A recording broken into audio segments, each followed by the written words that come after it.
Todo imán puede perder sus propiedades magnéticas debidas fundamentalmente a 4 motivos. Primero, si se golpea repetidamente provocando vibraciones que dan lugar a un cierto desorden molecular. Las vibraciones descritas en las longitudes de onda modifican en buena medida la fortaleza e intensidad del campo magnético. La música, o las mismas palabras pueden alterar el campo magnético de los organismos vivos, esto significa remar en cualquiera de las direcciones hacia construir, o destruir. La vibración armónica en medidas de construcción naturales descritas por muchos intelectuales y científicos no es desconocida. Desde muy antiguo se conoce. Solamente hay que dejarse llevar por los constructores de catedrales para ser consciente de que esto es muy real. No solo la música modifica nuestro estado anímico, sino nuestra salud magnética, o de nuestros imanes.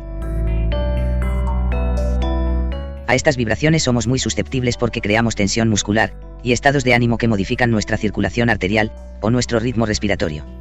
El miedo que nos provoca, o la alegría nos obligan a gestionar peor nuestra electricidad, y por consiguiente erosionan nuestro campo anidado. Los aparatos de microondas, y las ondas cortas y largas de la radio al no interactuar con nuestra psicología, y no ser conscientes de su presencia, en buena medida no influyen tanto, y aunque lo hicieran, nuestras armas naturales son capaces de gestionar este tipo de agresión. Debemos ser conscientes que nosotros mismos estamos diseñados, para que de alguna forma innata, seamos capaces de gestionar nuestro propio espacio de influencia, y corregirlo fácilmente o intuitivamente. Unos somos más hábiles que otros, pero en general la naturaleza actúa en este juego como un factor importante, y aunque no seamos conscientes de ello, las correcciones llegan a realizarse, y solucionar problemas claves. Los colores visibles sí son trascendentes para nuestra gestión, de esta fuerza que nos mantiene unidos. Hoy en día la ausencia del verde de los campos nos altera aceptablemente, aunque tengamos todavía el azul del cielo. Por ello deberíamos tener más en cuenta de qué colores nos rodeamos.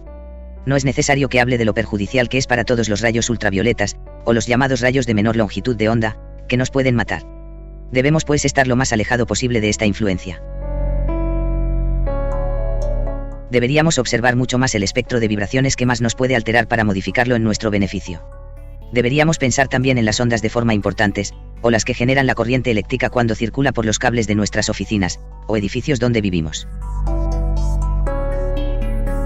Pero estas ondas de forma, nada tienen que ver con el espectro, sino que es dicho más claro, cualquier onda de las antes mencionadas pero orientada, y concentrada en determinada dirección.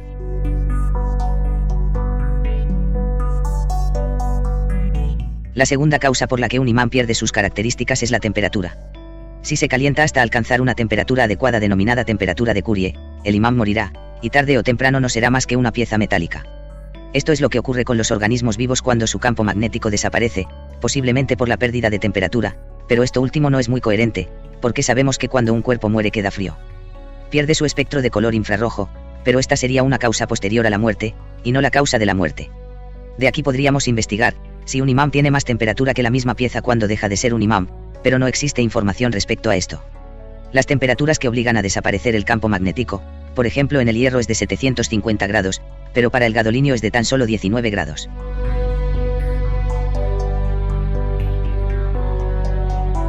Tercero, por golpes que recibe el imán.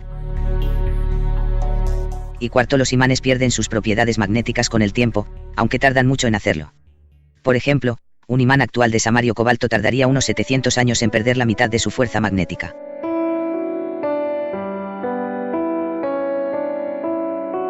Sin embargo, dado que todas las sustancias contienen electrones en movimiento, todo resulta ser magnético en una u otra medida, el agua, la madera, incluso las ranas. Si no lo notamos es porque su efecto es muy débil, 1 billón de veces inferior al de metales como el hierro.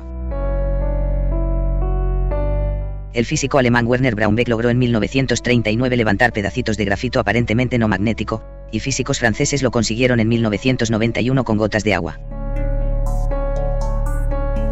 El físico Andrei Gagarin, gracias a su trabajo con el grafeno, en 2010 obtuvo el Premio Nobel de Física junto a Konstantin Novoselov. Pero volviendo 10 años atrás en el tiempo, resulta que Gagarin fue premiado con el premio Ig Nobel de la misma categoría gracias a una inusual demostración. Gagarin consiguió hacer levitar a una rana mediante un campo magnético. Ahora, los imanes y los superconductores no son los únicos materiales sensibles a los campos magnéticos. Ni mucho menos. De hecho, toda la materia es capaz de reaccionar de una manera u otra al magnetismo. Solo que la interacción suele ser tan débil que el resto de fuerzas la anula sin problema.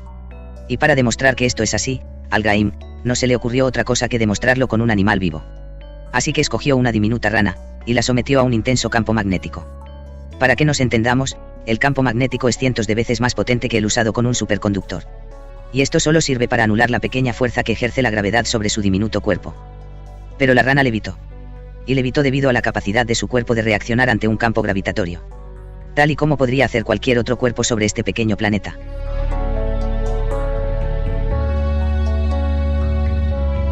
Y para fabricar un imán se tiene que partir de un material que tenga un ciclo de histéresis tal, que al desaparecer una fuerza magnetizante externa, mantenga una emanación residual fuerte. Un material adecuado para hacer imanes, el punto en que el eje vertical lo cruza debe ser elevado. A este dato se le llama magnetismo remanente. Incluso un imán que llamaríamos orgánico, siempre debe empezar desde el centro a los extremos para materializarse. Esto que decimos es muy evidente en el cuerpo de los hombres. Donde sabemos que el cordón umbilical de todos nosotros, el ombligo está justo en el centro de todo nuestro cuerpo. El polo norte quedaría en la coronilla, o parte superior del cráneo, y el polo sur en la planta de los pies, en el talón de Aquiles. El acero, hierro y carbono, ha sido desde siempre el material utilizado, al que posteriormente se le añadieron otros como el aluminio, el níquel y el cobalto. Aleaciones que reciben nombres comerciales como alnico o nialco. Más recientemente otros elementos llamados tierras raras, como el neodimio o el samario, o las ferritas, óxidos de hierro cerámicos, llamadas duras, tienen un elevado magnetismo remanente, que además no baja con el tiempo, muchos años. El material al producirse no tiene imán, hay que magnetizarlo, y esto se hace tratándolo como si fuera un electroimán, se le bobinan unas espiras de hilo de cobre, y se hace circular por ellas una corriente continua. La fuerza magnetizante debe ser tal como para llevar hasta la parte de arriba, o de abajo, al ciclo de histéresis, a los picos a derecha o izquierda. La fuerza magnetizante que se consigue con esto es proporcional al número de espiras y a la corriente que las circulen. Como para magnetizar una pieza, no se puede perder tiempo en devanar muchas espiras, se suelen utilizar unas pocas en forma de espiral, en donde se introduce la pieza a magnetizar, pero se hace circular por ellas una corriente muy intensa, miles de amperios. Durante un tiempo muy corto, pero suficiente para magnetizar el material. Esto se puede conseguir de diferentes maneras, pero una muy habitual, es cargar un banco de condensadores, y descargarlo sobre las espiras. Al finalizar la operación el material ya es imán. Los imanes flexibles como el que se embute en las gomas de cierre de los frigoríficos, o las pegatinas que se ponen en ellos, están constituidas de ferrita molida mezclada con un plástico. Una marca muy conocida le llama plastoferrita. Como la proporción de plástico hace bajar el ciclo de histéresis, la emanación que se consigue es bastante baja, al contrario que en los imanes metálicos citados antes. Los alquimistas durante siglos, se dedicaron a realizar imanes orgánicos. Pero esto es otra historia.